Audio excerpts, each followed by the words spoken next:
안녕하세요. 수학통역사 주한호입니다.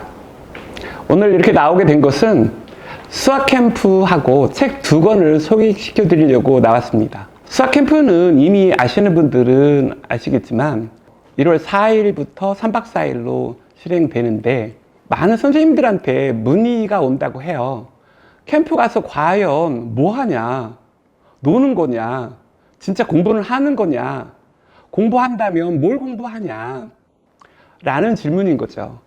근데 가만히 생각해 보니까 그런 생각이 들어요. 지난 수십 년 동안 수학 캠프가 캠프다운 캠프가 거의 없었던 것 같아요. 왜냐면 당일치기로 대부분 이루어졌고 학교 교과과정 내에 있는 것이 아닌 거를 이렇게 가리키면서 뭐 텔셀레이션이라든지 마방진이라든지 뭐 사이클로노이드라든지 뭐 이런 걸 가리키게 되면 그게 이제 학부모님들은 뭔가 도움이 되고 수학에 재밌겠다라고 하는 마음으로 보냈는데, 그리고 앞으로도 공부에 도움이 될 거다라고 생각으로 보냈는데, 사실은 그게 교과 과정에 나오지 않아요. 그러면 실질적으로 공부에 도움이 되지 않는 거죠. 그렇다고 교과서에 나와 있는 것을 막 가르치자니 그거 학원서 가르치잖아요. 그럼 학원서 배우면 되는 걸 굳이 캠프 가서 배울 이유가 없다는 거죠. 그러면 캠프 열어야 될 이유가 없네, 그죠? 저도 필요 없는 거죠. 저 같은 경우에는 당연히 교과 과정 내에 있는 걸 가르쳐야 되는데, 문제는 학교나 학원에서는 가르치지 않는 것을 가르치고, 또 하나는 그것을 가지고 실질적으로 적용하는 훈련까지를 해야만 수학 캠프의 의미가 있다고 생각하는 겁니다. 결과적으로는 뭐냐면 교과 과정 내에서 있기 때문에 앞으로 해두면 당장 초등학교뿐만 아니라 중고등학교까지도 도움이 되는 내용으로 구성하였다라고 말씀을 드리면 부족하다라고 말씀하시겠죠. 그러니까 캠프에 가리키는 내용을 좀 더 디테일하게 말씀해 달라고 하실 것 같아요. 디테일하게 얘기하려면 뭐 3박 4일 걸립니다. 왜요? 캠프가 3박 4일이라서. 그러니까 짧게 간단하게만 말씀드리면 제가 강의를 한 8개 정도를 해요. 그리고 강의를 뭐 한두 시간 하고 다시 한두 시간 제 강의한 걸 가지고 선생님들하고 다시 이제 그 애우는 시간이라든지 그걸 활용해서 문제를 푼다거나 직접 응용하고 개념들을 문제에 어떻게 적용하는지를 하나하나 알려주고 하겠다, 이런 말인 거죠. 실제로 그래서 한 100여 명 정도 학생들을 모집하는데 스텝이나 선생님이나 다 합치면 한 40명 가까이가 돼요. 그러니까 조금 힘들고 하면 1대1로도 지도할 수 있는 여력들을 좀 갖추겠다라고 하는 생각들인 거죠. 그러니까 저는 항상 무슨 짓을 하면 돈 생각을 안 하는 것 같아요. 제 생각에는 학생들한테 어떻게 하면 제가 생각하고 있는 것을 학생들에게 전달할 수 있는 방법이 무엇인 것만을 생각한다고 보셨으면 좋겠습니다. 조금 더 구체적으로 얘기한다면 제 1강 같은 경우에는 초등학교에서 또는 이제 중학교에서 가르쳐야 되는데 이제 안 가르친 것들을 한 20개 정도를 1강에서 막 외우게 시켜요. 그리고 그게 한 번 외우면 된다는 것이 아니기 때문에 캠프 진행되는 종종 계속해서 외울 수 있도록 뭐 쉬는 시간에도 외우고 밤에도 외우고 그런 학생들이 나올 수 있도록 말씀도 드리고 할 수 있도록 학생들에게 독려도 하고, 그렇다면 그것을 뭐 해야 돼요? 확인해야죠. 그래서 퇴소식 날 도전 골든벨 이런 형태를 빗대서 개념 골든벨 그런 것들을 통해서 학생들이 잘 외웠는가 하고 푸짐한 선물들을 싸구려들 잔뜩 마련해서 학생들에게 푸짐하게 줄 계획을 갖고 있습니다. 어찌됐든 한 20에서 30개 정도를 외우게 시킬 거고, 나머지 강연에서도 이제 개념들을 이제 가르칠 건데 그것들까지 포함해서 개념 골든벨에서는 물어보겠다, 이런 말인 겁니다. 두 번째 강의에서는 수세기를 할 예정이에요. 수세기도 굉장히 중요하죠. 초중고를 거쳐서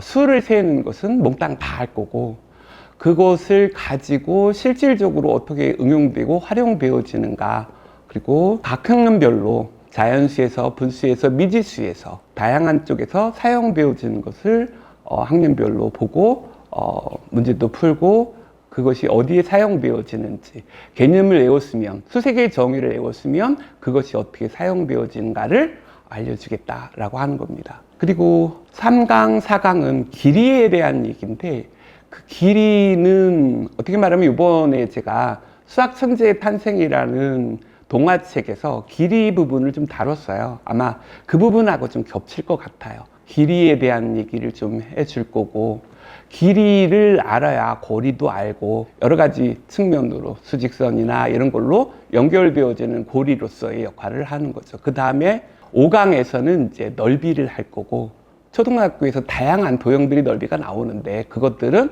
다 필요 없고요. 공식들은 다 필요 없는 거예요. 삼각형을 그 넓이들을 가리키는 다양한 것들이 있어요. 그런 것들을 가르쳐 주고 넓이가 갖고 있는 의미가 확장돼서 적분까지 이어지는 이 개념들을 학생들에게 알려주고자 하는 겁니다.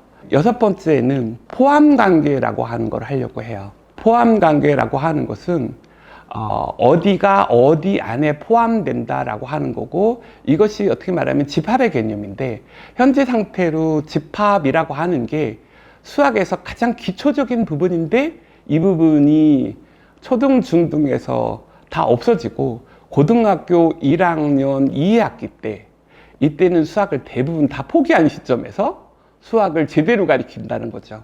그러니까 그게 안 된다. 지금 포함관계를 가르쳐야 되고, 그 포함관계를 왜 가르치냐면 바로 수학에서 제일 중요한 등호를 가르치기 위한 겁니다.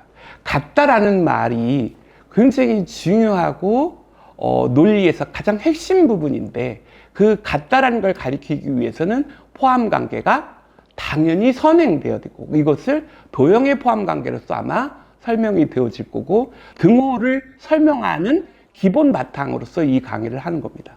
그 다음에 7번째 강연에서는 당연히 등식의 성질이라는 것을 가리킬 거고, 등식의 성질이 뭐 기존에 나와 있는 유클리드가 정의한 것이 가장 기본인 거고요.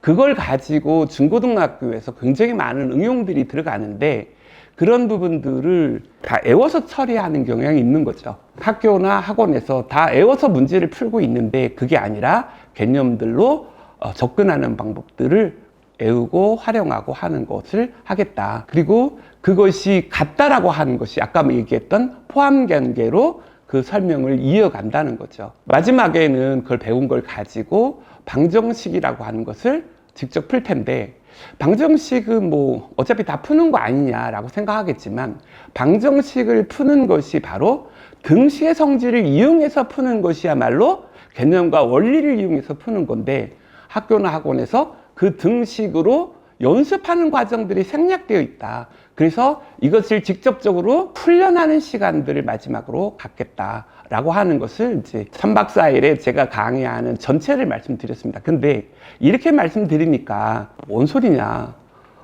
짧게 얘기해라. 아까는 짧게 한다고 뭐라고 하더니 이제는 뭔 말인지 모르겠으니까 저 짧게 하라 라고 할 것 같아요.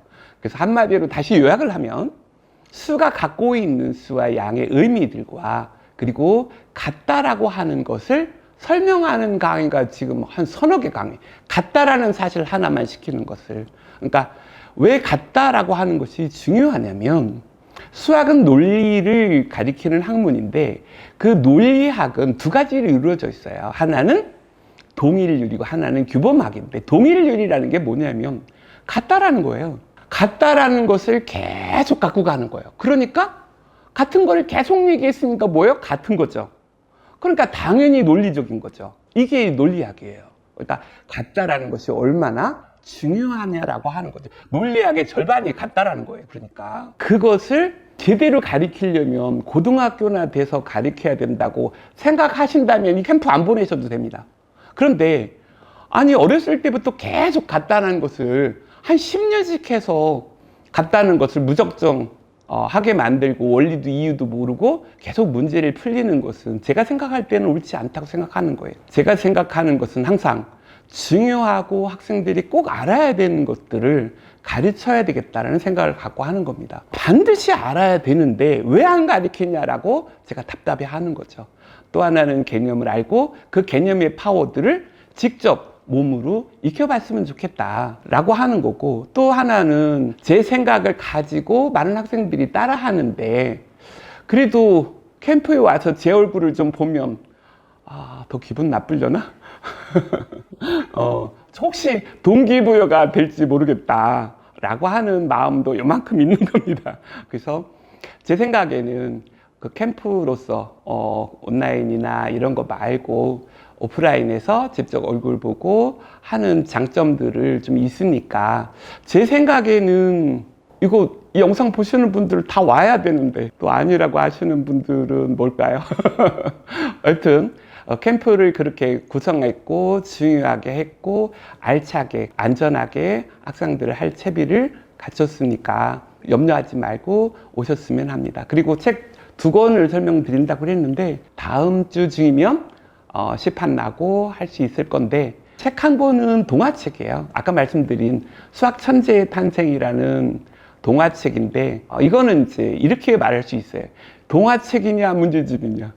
그러니까 동화책을 읽으면서 쉬운 문제들을 원리에 따라가서 문제를 풀 수 있도록 빈칸을 채우면서 학생들이 공부할 수 있도록 그런 동화책을 한번 꾸며봤고 그 내용은 구구단만 좀 알면 할 수 있을 만큼 이어가는 거라서 초등 전 학년을 위한 동화책이다 이렇게 말씀드릴 수 있고 그렇다면 5, 6학년은 못 보냐? 아니요. 5, 6학년도 아마 유익할 겁니다. 그래서 그런 동화책을 했고 이건 이제 초등학생용이고요. 중학생 이상은 뭐 선택이고 초등은 필수라고 봅니다. 그리고 또 하나의 책은 학부모들용이라고 이제 지금 학부모 볼 거라서 그렇게 말씀드리는데 그게 아니라 실제로는 이 땅에 수학을 걱정하는 모든 사람들은 좀 보셨으면 하는 생각을 갖고 있어요.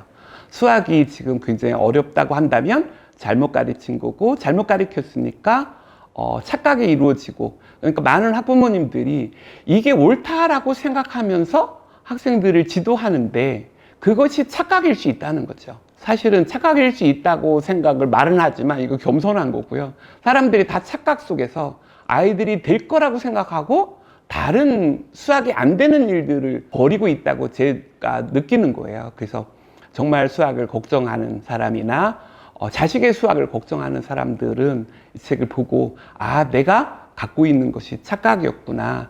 그렇다면 착각이라면 올바른 방법도 존재하는 거잖아요. 이 올바른 방법도 찾아서 수학을 잘할 수 있는 기회가 되었으면 하는 마음으로 만들었는데 공교롭게도 지금 3개가 다 겹쳤네요. 캠프도 있고 책 2권도 있고 그래서 여러분의 생각에서는 골라 잡아 하나 라고 생각하면 제가 속상해요. 다 했으면 좋겠고요.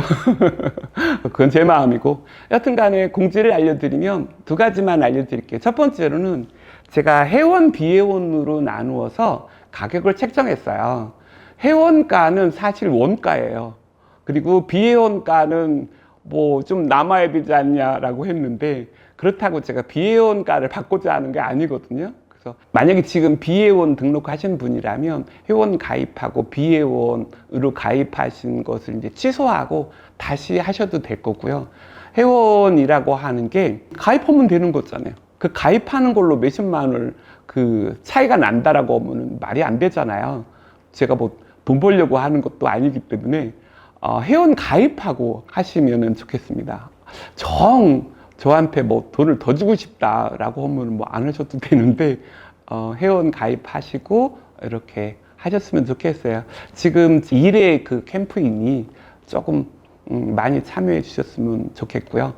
또 캠프에 그 지원하고 하신 분들은 아까 2 책 중에 수학 천재의 탄생과 수학을 공부하고 있다는 착각이라고 하는 게 있어서 이쪽이 동화책이라서 모든 사람한테 주기에는 수학을 공부하고 있다는 착각이 난 것 같아요. 그래서 그 책을 이 캠프에 참가하는 사람들은 모두 줄 예정이니까 다음 주에 책이 나오더라도 캠프 신청하는 사람은 착각이라는 책은 신청하지 않기를 공지 내용으로 말씀드렸습니다.